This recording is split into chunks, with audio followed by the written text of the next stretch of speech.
जिसकी वजह से आई थी योगी की आंखों में आंसू। उसे 16 साल बाद हजारों किलोमीटर दूर से ढूंढ निकाला, जिसकी वजह से योगी आदित्यनाथ ने काटी थी जेल। वो अब आया सलाखों के पीछे। बाबा कुछ भूलते नहीं। 2007 में भागा, 2012 में हुई उम्र कैद की सजा। बाप पहले से काट रहा जेल, अब भुगतेगा करनी की सजा। याद कीजिए, जब संसद में अब के सीएम और तब के सांसद योगी आदित्यनाथ फूट फूट कर रोए थे। वो फुटेज आज भी जब देखते हैं तो लगता है कि क्या स्थिति रही होगी जब एक सांसद को लोकतंत्र के सबसे बड़े मंदिर में रोना पड़ा था। आज 16 साल बाद जब उस केस का मुख्य आरोपी गिरफ्तार हुआ तो थोड़ा समझ आया। सोचिए, 2007 में गोरखपुर में बवाल हुआ था और उसका मुख्य आरोपी आज तक फरार था। लेकिन कहा जाता है कि योगी आदित्यनाथ कुछ भी भूलते नहीं हैं। पुलिस को साफ कहा गया था कि जमीन खोदो या फिर आसमान खंगालो, लेकिन इस चूजे को बाहर निकालो। इस आरोपी का नाम शमीम है, जो गोरखपुर के उस बवाल में सबसे आगे था। इसी की वजह से योगी आदित्यनाथ को 11 दिन तक जेल काटनी पड़ी थी।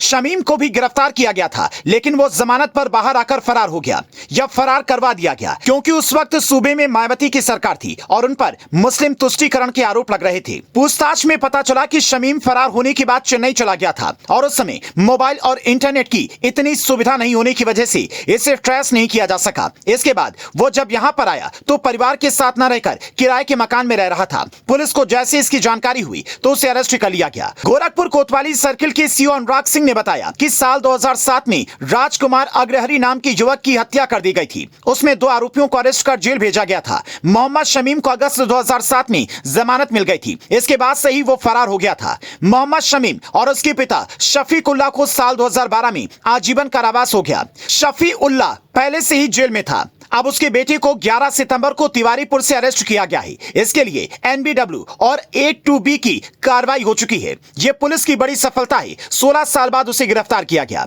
साल 2007 में हुए इस बवाल में बीजेपी के तत्कालीन सांसद योगी आदित्यनाथ को धरना देने और जुलूस निकालने के दौरान पुलिस ने गिरफ्तार कर जेल भेज दिया था। इस दौरान उन्हें 11 दिन जेल में रहना पड़ा था और इसके बाद संसद में वो अपनी सुरक्षा को लेकर भावुक हो गए थे। दरअसल ये पूरा मामला मुहर्रम के जुलूस में हुआ था। राजकुमार अग्रहरी घटना के समय ठेले पर ऑमलेट खा रहा था और इसी दौरान वहां से मुहर्रम का जुलूस गुजर रहा था। मोहम्मद शमीम, उसके पिता शफीउल्लाह और उसके साथी जुलूस में मौजूद थे। ऑमलेट के ठेले पर किसी बात को लेकर मृतक राजकुमार से विवाद हुआ और इसके बाद मोहम्मद शमीम और उसके साथियों ने एकजुट होकर धर्म सूचक गालियां देते हुए राजकुमार पर ताबड़तोड़ हमला कर दिया। यह कांड करके बाप को जेल में छोड़कर शमीम चेन्नई भाग गया था। वहां वो 1 दशक से भी ज्यादा रहा। बात को 16 साल बीत गए तो शमीम को लगा कि अब सब मामला ठंडा हो गया है। वो उत्तर प्रदेश वापस आया और किराए के मकान में रहने लगा, लेकिन शायद वो ये भूल गया कि अब वहां के सीएम